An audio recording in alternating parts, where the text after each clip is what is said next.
નમસ્કાર મારા વાલા વિદ્યાર્થી મિત્રો, કેવીની ક્લાસ યુટ્યુબ ચેનલમાં આપ સર્વે મિત્રોનું હું દિલથી સ્વાગત કરું છું। આજે મિત્રો વાત કરીશું પ્રથમ સત્રાંત પરીક્ષા ઓક્ટોબર માસમાં તારીખ 12-10-2022ના રોજ મિત્રો ધોરણ 8 વિષય હિન્દીનું તમારું જે પેપર આવશે તેના વિશે મિત્રો આપણે સંપૂર્ણ મોડલ પેપરનું સોલ્યુશન કરીશું, જે તમને પરીક્ષામાં પણ ખૂબ જ ઉપયોગી નીવડશે। તો ચાલો મિત્રો વિડીયોની શરૂઆત કરવા જઈ રહ્યા છે તેના પહેલાં તમે ચેનલમાં પણ પહેલી વાર આવેલા હશો તો મિત્રો ચેનલ નીચે જે લાલ કલરનું સબસ્ક્રાઇબનું બટન આપેલું છે તેના ઉપર ડબલ ક્લિક કરી ચેનલને એકવાર અવશ્ય સબસ્ક્રાઇબ કરી લેજો, જેથી કરી ધોરણ 8ના આપણી ચેનલમાં જે કે વિડીયો મૂકીશું જે તમને મિત્રો સૌપ્રથમ આપણી ચેનલના માધ્યમથી મળી રહેશે। અને મિત્રો આની પીડીએફની લિંક જોતી હોય તો ડિસ્ક્રિપ્શનમાં તેની મિત્રો લિંક મળી જશે, ત્યાંથી તમે પીડીએફ મેળવી શકો છો। તો મિત્રો ધોરણ 8ની અંદર આપણે હિન્દી વિષયનું જે 80 ગુણનું પેપર આવશે તે 3 કલાકમાં આપણે શાળામાં પેપર પૂર્ણ કરવાનું છે। ત્યારે પ્રશ્ન નંબર 1ના આની વાત કરીશું। प्रश्न के उत्तर संक्षेप में मित्रों लिखिए। एनो पहलो प्रश्न है, कवि भगवान से क्या प्रार्थना करते हैं? तो मित्रों तेनो जवाब आपणे आ रीते लखी सकीए कि कवि भगवान से प्रार्थना करते हैं कि वे सब पर अपनी कृपा दृष्टि बनाए रखें और लोगों पर आई हुई विपत्तियों को दूर करते रहे। ईश्वर सभी लोगों के अपराधों को क्षमा करे। ईश्वर हमेशा लोगों की खबर रखे कि लोग किस हालत में हैं। एना पछी मित्रों बीजो प्रश्न है, हमें रक्षक और पुजारी बनकर क्या करना है? तो मित्रों जवाब आपणे आ रीते लखी सकीए कि बालक इस विद्या मंदिर का रक्षक और पुजारी है। हमें यह ज्ञान के सैकड़ों दीपक जलाने हैं और नए युग का आह्वान करना है। एना पछी त्रीजू है, सिद्धार्थ ने घायल हंस की रक्षा कैसे की? तो जवाब जोइए। सिद्धार्थ ने हंस को उठा लिया, जरूरी उपचार कर उन्होंने हंस को बचा लिया। एना पछी मित्रों प्रश्न 1नो ब है, प्रश्न के उत्तर लिखिए। पहलो प्रश्न है, कवि धरा के अमर सपूतों से क्या चाहते हैं? मित्रों सरस मजानो जवाब आपणे लखेलो है, अहींथी तमारे जवाब मित्रों तैयार करी लेवानो छे। एना पछी बीजू है, आखेटक और गौतम के बीच क्या विवाद हुआ? आखेटक एटले मित्रों जे शिकारी है ए अने गौतम एटले जे सिद्धार्थ है ते एना वच्चे जे विवाद थयेलो छे तेना विषे मित्रों आपणे सरस मजाना प्रश्नार्थ मित्रों संवाद लखेलो छे ते तमारे लखवानो छे।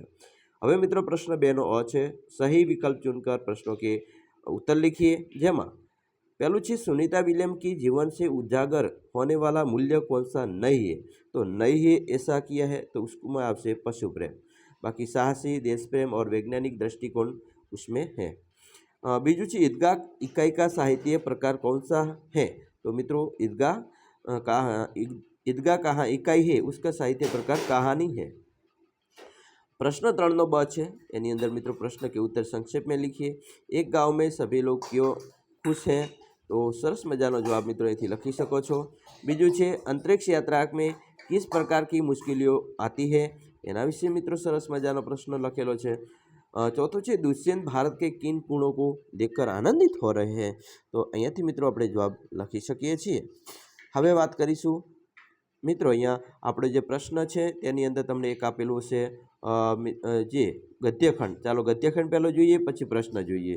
तो मित्रों प्रश्न 3नो जे गद्यखंड है तेनी पहली बात करिए। मित्रों गद्यखंड आपेलो छे, बापू का स्पष्ट मत था कि स्वर्ग का राज्य बच्चों के लिए है।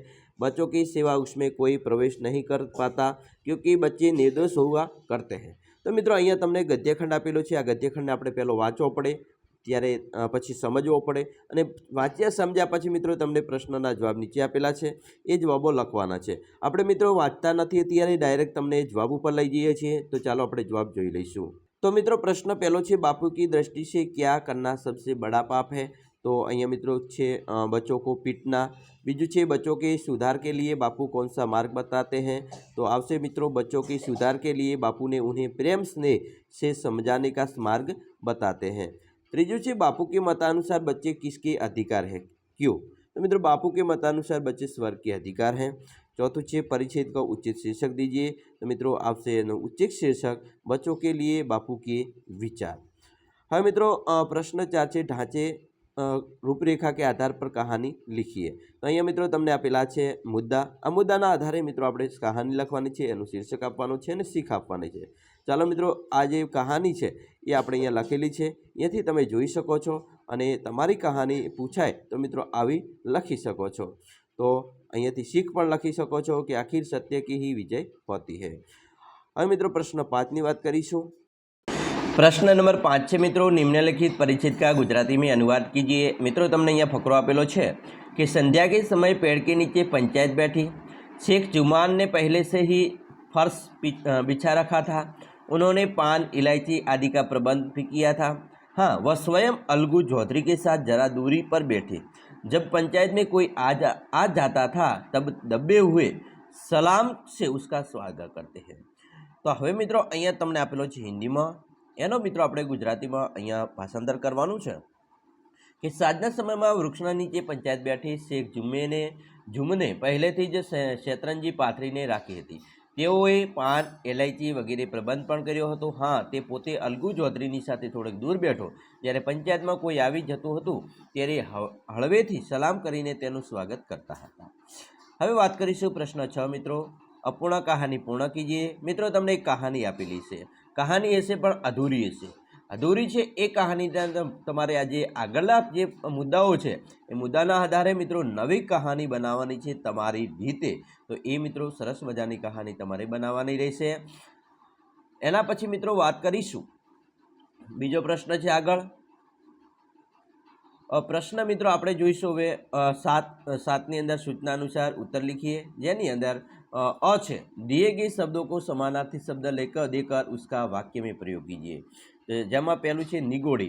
નિગોડીને મિત્રો અભાગી કહેવાય। આપદા તો એને વિપત્તિ કહેવાય। એનો અર્થ વાક્યમાં પ્રયોગ કરવાનો છે અર્થનો, તો નિગોડી તો અભાગી। ચાલો જોઈએ कि लड़की के शादी के बाद वह निगोड़ी हो गई। एना पछी आपदा यानी विपत्ति, तो જોઈએ मेरे जीवन में कई आपदा आई है। आ मित्रों बात करिए अपने समानार्थी शब्दनी। हवे बात करीशुं विरोधार्थी शब्दनी। शीतल यानी उष्ण, एनो वाक्य प्रयोग करिए, मुझे उष्ण पानी से नहाना पसंद है। आफत यानी रहमत, ज़्यादा बारिश होने से किसान आफत में पड़ गए। आ बात करिए अपने विरोधार्थी शब्दनी। हवे मित्रों बात करीशुं मुहावरानी। जन्म से दिल कचोटना यानी किसी की याद में तड़पना। હવે મિત્રો પ્રશ્ન 8 છે, રેખાંકિત શબ્દ का लिंग बदलकर वाक्य फिर से लिखिए। જેમાં મિત્રો પહેલું છે अयोध्या के सम्राट विद्वान थे, તો અહીં આવશે अयोध्या की सम्राज्ञी विदुषी थी। विदुषीની બદલે વિદ્વાન थी એવું આવશે। એના પછી બીજું છે मुझे नौकर ने पानी दिया, तो मुझे नौकर ने पानी दिया। नौकरानी ने पानी दिया, नौकरનું नौकरानी થાય। સસુરનું સાસુ થશે। ભાગ્યવાન તો અહીંયા ભાગ્યવતી થશે। શેઠનું શેઠાની થાય, બરાબર। બુલાયા, શેઠમાં બુલાયા આવે, પુલ્લિંગ છે એટલે બરાબર, આમાં પણ બુલાયા આવશે, શેઠાનીમાં પણ। એના પછી પાંચમું છે उसने साधु को भिक्षा दी, तो उसने साध्वी को भिक्षा दी। હવે પ્રશ્ન 9 છે, રેખાંકિત શબ્દ का वचन बदलकर वाक्य फिर से लिखिए। અહીંયા મિત્રો જોઈશું આગળ। तो मित्रों अहीं तमने आपेलू है रेखांकित शब्दों का वचन बदलकर वाक्य फिर से लिखिए, जेनी अंदर पहलू है दृश्य देखने के लिए घर का दरवाज़ा खुल गया, तो दृश्य देखने के लिए घर के दरवाजे खुल गए। बीजू है जंगल में हाथी ने उत्पात मचाया, तो जंगल में हाथियों ने उत्पात मचाई। मैं तेरे आगे शीश झुकाता हूँ, हम तेरे आगे शीश झुकाते हैं। यह मेरी किताब है, वे मेरी किताबें हैं। पेड़ पर बैठे पक्षी ने आकाश में उड़ान भरी, तो पेड़ पर बैठे पक्षियों ने आकाश में उड़ान भरी। ये रीते मित्रों वचन बदलवानुं छे। एना पछी प्रश्न 10 है, रेखांकित शब्दों को वचन बदलकर वाक्य फिर से लिखिए। जेमां मित्रों छे अ उपसर्ग लगाकर नया शब्द बनाइए। मित्रों गति आपेलू है, तो आगळ दूर वत्ता लगावशुं गति, तो दूरगति थाय। गुण आपेलो है, तो अव वत्ता गुण, तो अवगुण थाय। प्रत्यय लगाकर मित्रों यहाँ नया शब्द बनाइए, जेमां पट वत्ता ई तो पढ़ाई, इंसान वत्ता इत तो इंसानियत। हवे बात करीशुं प्रश्न 11, निम्नलिखित वाक्यों में से अव्यय पहचान कर लिखिए। जेमां मित्रों अव्ययनी बात करिए तो बहुत अव्यय आवशे, आमां और, वाह अने तेज आवे छे। हवे बात करीशुं मित्रों प्रश्न 12, जेनी अंदर तमारे कोई पण एक निबंध लखवानो छे। मित्रों तमने निबंध आपेलो छे डॉक्टर अब्दुल कलाम 2020 का भारत। मुद्दा आपेला छे, मुद्दाना आधारे तमारे निबंध लखवानो रहेशे। मित्रों आ तमारो प्रश्नपत्र जोयुं। तमारा मित्रों निबंध छे दिवाળી विषे पण पूछाई शके छे, अथवा मेरा प्रिय तहेवार पण पूछाई शके छे। तो संपूर्ण प्रश्नपत्रनी बात करी। आशा है कि तमने आपणो विडियो गम्यो जशे, अने आवा ज विडियो जोवा माटे आपणी चेनलने सब्सक्राइब करजो, लाइक करजो ने शेर करजो।